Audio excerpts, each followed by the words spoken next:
to get the new tire. We were able, luckily, the warehouse near here, about an hour and a half drive from here.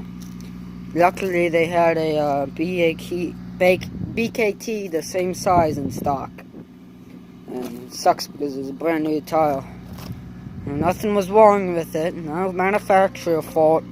It was literally mine and my father's fault. Because we should have took that 3.0 off. We never thought it would do anything. And well, we found out that it did.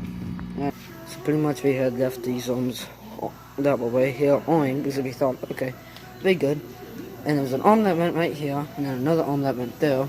This was your width control via 3-point, and this was to lift and lower it. And then this was also too.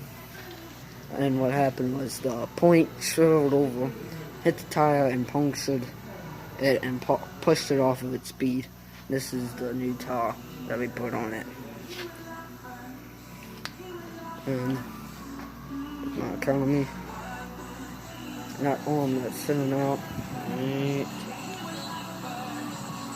there was the arm that hit it.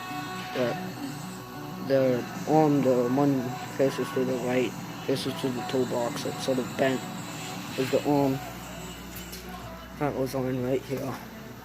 That swiveled over and hit this tire and punctured it. But, yeah.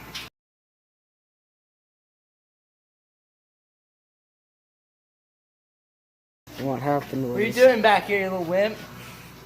Shut up. Guy here to take...